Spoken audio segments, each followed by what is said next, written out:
అటువంటిది దేశంలో ఒక సంస్థ ఉంటుంది. ఆ సంస్థ అన్ని రాష్ట్రాలకు కూడా రుణాలు ఇస్తూ ఉంటుంది పెద్ద పెద్ద ప్రాజెక్టులు కట్టడానికి. అది ఇరిగేషన్ ప్రాజెక్టులు కావచ్చు, ఇంకోటి కావచ్చు ఇస్తా ఉంటుంది. ఆ రూరల్ ఎలక్ట్రిఫికేషన్ కార్పొరేషన్ అనేటటువంటి సంస్థ కేసీఆర్ గారు ఉన్నటువంటి సందర్భంలోనే కాళేశ్వరం ప్రాజెక్టుకు, అట్లనే ఇతర చిన్న చిన్న ప్రాజెక్టులకు, అది దేవాదుల కావచ్చు, తుపాకులగూడెం బ్యారేజ్ కావచ్చు, ఎస్ఆర్ఎస్పి వరద కాలువ కావచ్చు, వీటన్నిటి కోసం ఇంకా కొంత అప్పు వాళ్ళ దగ్గర మనం తెచ్చుకున్నటువంటి అప్పు కేసీఆర్ గారు ఇమీడియట్గా ప్రాజెక్టులను కడుతూ అప్పును కూడా వాళ్ళకి కట్టాల్సినటువంటి కిస్తీలు ఏవైతే ఉంటాయో, ఇన్స్టాల్మెంట్లు ఏవైతే ఉంటాయో, ఈఎంఐలు కట్టుకుంటూ పోయారు కేసీఆర్ గారు.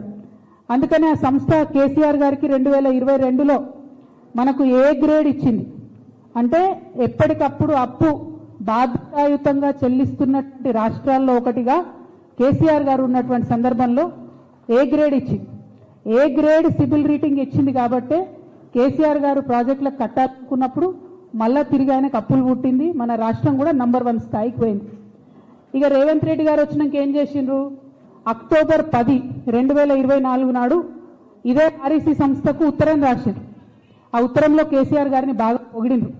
మైక్ల ముందు తిడతారు రేవంత్ రెడ్డి గారు, కానీ ఈ ఉత్తరంలో ఎంత బాగా పొగిడిండ్రంటే, మేము మీ దగ్గర అప్పు తెచ్చుకున్నాం, కాళేశ్వరం ప్రాజెక్టును ఎన్ని కష్టాలు వచ్చినా కట్టినాం, కోవిడ్ సమయంలో కూడా పనులు ఆగకుండా కట్టినటువంటి కాళేశ్వరం ప్రాజెక్టు ప్రజలకు ఉపయోగపడుతుంది అని చెప్పి చాలా మంచి మంచి మాటలు కేసీఆర్ గారి గురించి చెప్పింది. అవన్నీ కూడా నేను మీకు ఇస్తా.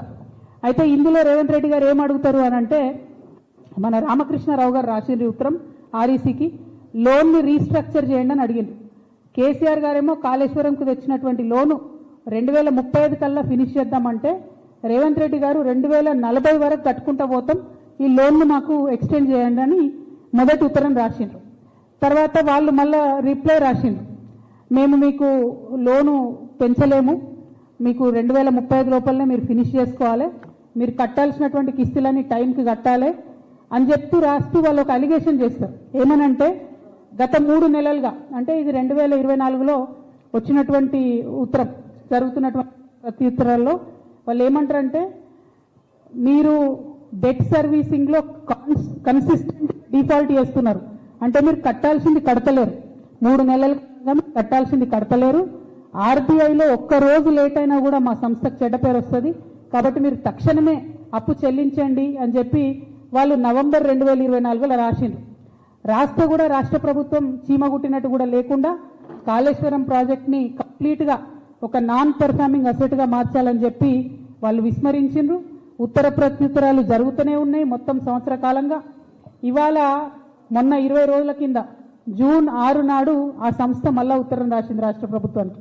ఏమనంటే, 28 జూన్ అంటే ఎల్లుండి 28 జూన్ లోపల మీరు కట్టాల్సినటువంటి 1321 కోట్లు కడతారా, లేకపోతే డిఫాల్ట్ అని చెప్పి మీరు ఎన్పిఏ అని చెప్పి మేము రాయాలన్నా. అట్లా రాస్తే క్లియర్గా చెప్తారు, అప్పు మీ రాష్ట్రానికి ఇబ్బంది, మా సంస్థకు కూడా ఇబ్బంది, ఇద్దరి రేటింగ్స్ పడిపోతాయి, దయచేసి వెంటనే కట్టండి అని చెప్పింది. నేను ఇవాళ ముఖ్యమంత్రి గారిని ప్రజల తరఫున డిమాండ్ చేసేది ఒకటే, ఏంటంటే, మీరు 2 లక్షల కోట్ల అప్పు తెచ్చిరు ఇప్పటి వరకు, మీరు కడతామని చెప్పినటువంటి అప్పు కడతలేరని ఆ సంస్థనే చెప్తున్నది. ఏం చెప్తొచ్చారు మీరు, కాళేశ్వరంలో 1000 కోట్ల అప్పు కేసీఆర్ తెచ్చి నేను కడుతున్నాను, కడతలేరన్నానని నేను ఆధారాలు ప్రెస్ మిత్రులకు ఇస్తున్నా, పత్రికా మిత్రులకు ఇస్తున్నా. మరి ప్రభుత్వం ఇప్పుడు జవాబు ఏం చెప్తుంది, మీరు ప్రాజెక్టులకు డబ్బులు వాపసు కడతలేరు, ప్రజలకు పథకాలు ఇస్తలేరు, మరి ఎక్కడికి పోతున్నాయి తెచ్చిన డబ్బులు, ఎందుకు రాష్ట్రం మీద అప్పులు తీసుకొచ్చి ఎక్కడికి మళ్ళీ ఇస్తున్నారు? దానికి కూడా ఒక ఆధారం చెప్తా, కాగితం వచ్చినాక ఇంకా బాగా చూపిస్తా. కానీ జరుగుతున్నది ఏంటంటే, ఒక కొడంగల్ లిఫ్ట్ ఇరిగేషన్ స్కీమ్ అని పెట్టిరు ముఖ్యమంత్రి గారు, పెట్టి 2 సంస్థలకు ఇచ్చిరు. అది ఒకటి మెగా కృష్ణారెడ్డి గారికి, ఇంకోటి పొంగులేటి శ్రీనివాసరెడ్డి అన్న గారి కంపెనీకి ఇచ్చిండ్రు. కేసీఆర్ గారు 10 సంవత్సరాల పరిపాలనలో ఏదన్నా ప్రాజెక్టు తలపెడితే అడ్వాన్స్ ఇయ్యలే.